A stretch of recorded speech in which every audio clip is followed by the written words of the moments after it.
महाराज श्री आज अक्षय तृतीया के दिन पर बहुत सारी जगह बहुत सारी प्रतियोगिताएं की गई हैं, लेकिन महाराज श्री कुछ जगह ऐसे व्हाट्सएप के माध्यम से कुछ फ़ोटो और वीडियो ऐसी वायरल की जा रही है कि अपने छोटे छोटे बच्चों के लिए नग्न करके पिछी कमंडल हाथ में देके परिवार के लोग पड़खान कर रहे हैं, हार दे रहे हैं, पाद प्रक्षालन कर रहे हैं और बच्चा पिछी से आशीर्वाद दे रहा है। तो महाराज जी ऐसी परंपराएं क्या सही है? बहुत गलत है, बहुत अनर्थ है, बहुत अशुभ है।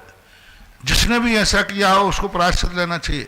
अभी सुना है कि नसीराबाद से एक वायरल हुआ, एक इतना छोटा बच्चा, उसको कोई ज्ञान ही नहीं है, वो हंसता खेल रहा है, उसको नंगा करके पीछे देकर परिक्रमा लगाई, उसकी पूजा की, पाद प्रक्षालन किया, आहार दिया और पीछे लगाई, और वो कुछ भी नहीं, वो खेल रहा है, हंस रहा है, मजाक कर रहा है। ये कितना बड़ा अनर्थ है। आपको मालूम वायरल जाकर के इतिहास बन जाएगा। ये नंगों का धर्म है। पंडित जी साहब आशाधर जी ने 12वीं शताब्दी में लिखा अनगार धर्मामृत में कि मुनि महाराज की चर्या कोई व्यक्ति हंसी हंसी में ना करे, हंसी हंसी में ना करे। ये त्रिलोक पूज्य चर्या है, बहुत बड़ी चर्या, बहुत बड़ा पाप है ऐसी चर्या करना।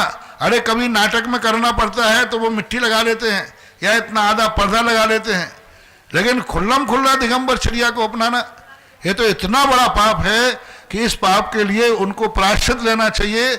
और उनके घर के लिए अमंगल है, उस बच्चे के लिए अमंगल है, उस बच्चे के लिए इतना अमंगल है कि शायद उसके जीवन में ऐसे अशुभ दिन आए कि नंगा होकर घूमना पड़े, पहनने को कपड़े भी नसीब ना हो।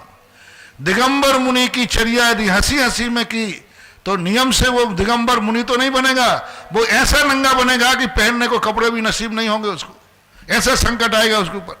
उसके हाथ में इतनी दरिद्रता आ जाएगी, फटे कपड़े पहनेगा वो। और सबसे ज्यादा ये दोष जाएगा उनके माँ बाप को, उनके परिवार को, उनके जीवन में भी ऐसे संकट आ सकते हैं। तो ये उन्होंने जो किया है बहुत अनर्थ किया।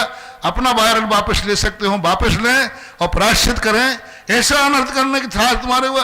अरे हमारे यहाँ ब्रह्म गुलाल की बात आती है कि जब एक से व्यक्ति ने, एक राजा ने कहा कि जब वो पूरी घटना नहीं सुना रहा हूं क्योंकि जिज्ञासा, कि तुम दिगंबर मुनि का भेष धर के बताओ ब्रह्म गुलाल भेष धरने में। उन्होंने कहा साहब ये तो धारण नहीं कर पाऊंगा।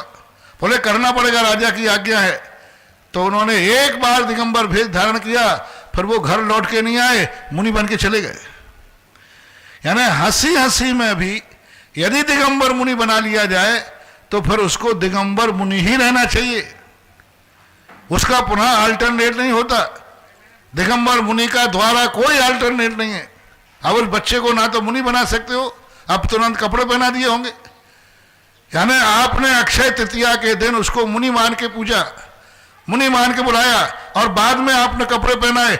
एक मुनि को भ्रष्ट करने का पाप आपको लगा, क्योंकि आपने उसको आदिनाथ की मुद्रा मानी है। आदिनाथ की मुद्रा मान करके आपने उसको हार दिया। यानी आपने इतना बड़ा पाप किया है कि एक मुनि को बाद में भ्रष्ट किया, कपड़ा पहनाए।